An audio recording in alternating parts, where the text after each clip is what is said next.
Year and a half ago, I had a client who came to see me, and this was the first client that I'd had who was completely addicted to AI. And this was a client who was staying up all night, had become addicted to a chatbot, and was really in the stage of very compulsive behavior. And it was all kind of sexual behavior. And it was very, very difficult for this client to really kind of concentrate on anything else. And when this client came to me, I really had a sense of, okay, so this is the beginning. This is the beginning of this work. And a year and a half later, it's absolutely true. And this is becoming more and more of a problem for clients. Now, I'm very lucky that I have very good colleagues. I work in the addiction field, and this is something that we talk about a lot, and we're very aware of it. I'm hopeful that there will be lots of training about this very soon. Currently, I don't think there's very much that's available for therapists and counsellors, but I do have a body of knowledge that I can share with you, basically because AI addiction is limerence. It's a very intense form of limerence, but luckily we have the tools of recovery from limerence recovery. So I will share those with you at the end of the video. And what I want to do in the video is really describe how, if you have an anxious attachment, how unfortunately you can become very vulnerable to becoming addicted to AI, and then of course what to do about it. So first of all, I just want to describe to you what happens if you have an anxious attachment. So if I have an anxious preoccupied attachment, in some key way in my childhood, I've experienced abandonment, and I'm very, very frightened of it. So I might have experienced some kind of trauma around abandonment, some kind of rejection, some kind of betrayal. And what's happened to me is that that scared me so much that whenever I feel abandoned as an adult, I feel overwhelmed, I feel powerless, and I feel helpless. And I immediately seek reassurance. Reassurance feels like it's really, really important to me. And what I'm looking for is what we call co-regulation. That's when you're soothed and supported by another person. Now, if I'm someone who really feels this way, and I'm feeling very overwhelmed and I'm feeling very frightened, and there's no one around to give me co-regulation, one of the things that I can do is to make myself feel better by going into limerence. This is why people become very addicted to limerence. And limerence is when I become very obsessed, very addicted to somebody, and I go into fantasy to think about them. And if you have an anxious preoccupied attachment, you'll probably notice once you're in the recovery process that when you feel anxious, when you feel stressed, you go straight into limerence to try and make yourself feel better. And what you're doing really is that you're trying to kind of co-regulate by self-soothing. I hope this makes sense when I describe this. So essentially what I'm doing if I'm using limerence is that I'm thinking about another person, and I'm trying to make myself better by thinking about another person taking care of me, reassuring me, adoring me, loving me, and that makes me feel good. So I'm not actually co-regulating with another person in reality, but I'm doing that in my imagination. Now, becoming addicted to AI, that's what this is, but it's an even more intense version of it. Because when I'm in my imagination, I have to think about how the other person is responding to me. I have to think about what they're going to say. But with AI, I have something that can respond to me like a real person. So if I'm addicted to limerence, if I'm someone with an anxious attachment, and anytime I feel anxious, I go into limerence, imagine how intense it's going to be for me when I actually start using AI. And I can use AI. Usually people are becoming addicted in one or of three ways. You may be addicted to all three ways. The first one is sexual gratification. The second one is social need. And the third one is reassurance. And what I mean by reassurance is all kinds of reassurance. It can be very much the usual pattern that I see is when people are becoming addicted to open-ended questions. So asking and asking and asking. So you're ruminating. You can become addicted to ruminating with AI. Now, as I said, you might be addicted to all three of these ways that I'm really describing for you. The one that I see very intensely with my anxious clients is this kind of addiction to rumination, to ruminating with AI. What about this? What about this? And this, and this, and this. It's the overthinking that can really happen if you have an anxious attachment. It's looking for certainty. It's looking for some way to kind of manage your confusion.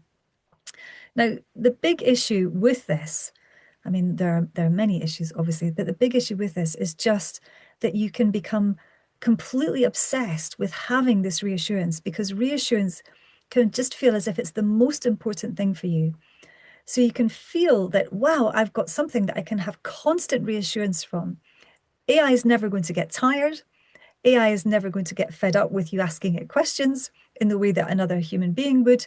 It's always there. It's always available. So that kind of craving you have for the ping back from someone else, the connection from someone else, it's there. It's just there. You can absolutely see if you have an anxious attachment, that this would be very, very seductive. It's very attractive to you.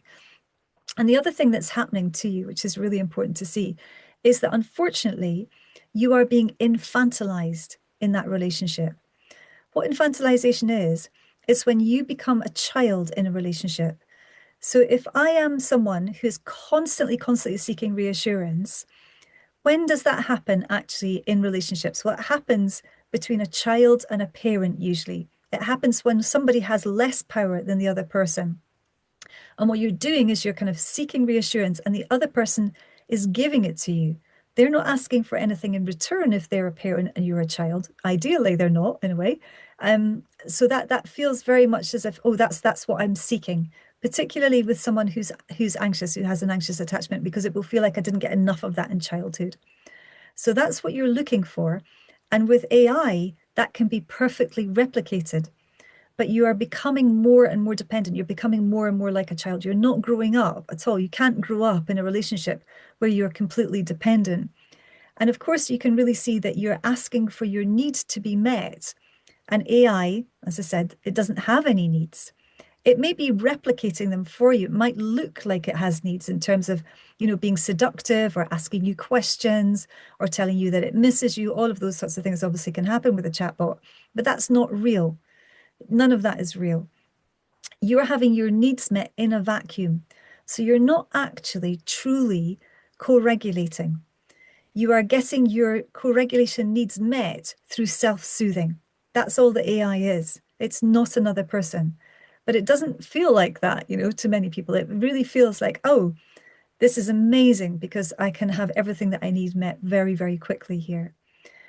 So this is why it's particularly problematic. And the other thing that it's kind of really creating is a sense of objectification. It's the ultimate object in a way. And when someone is in active addiction, say they're an alcoholic, what happens is the bottle, the alcohol, becomes their favorite thing. It becomes their comfort. It becomes their solace. It becomes their everything. And that's exactly what happens with AI as well. But of course, a bottle of alcohol doesn't talk back to you in the way that AI does. So it feels even more bonding, even more connecting for you. So if you're recognizing what I'm saying here, and it's really, you're thinking, yeah, I can see that I am addicted to this, then what to do about it? How do you kind of start working with this?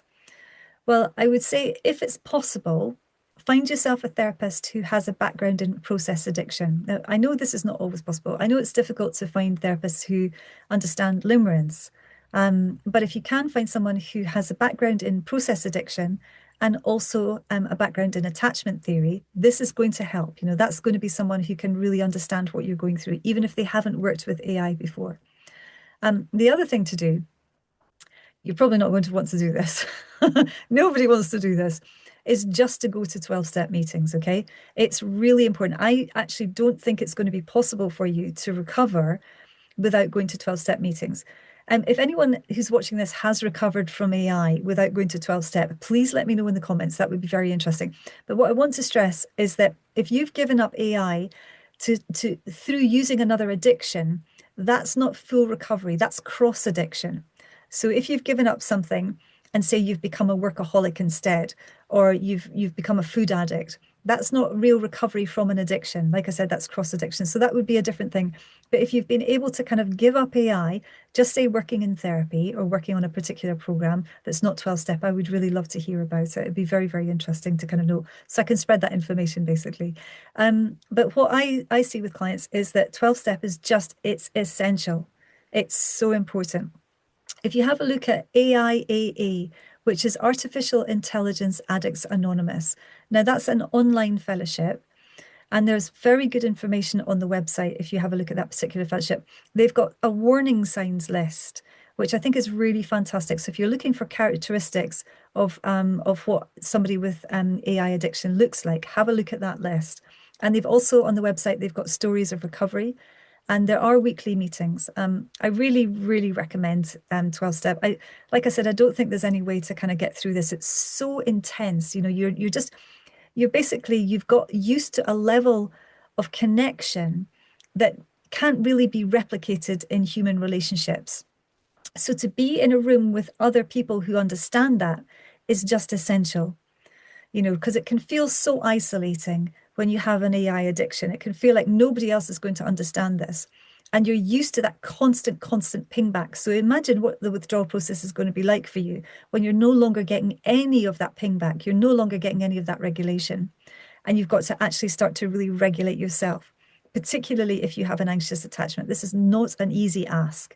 So listening to other people who've already done that or who are in the process of doing that, that's very powerful and very, very useful.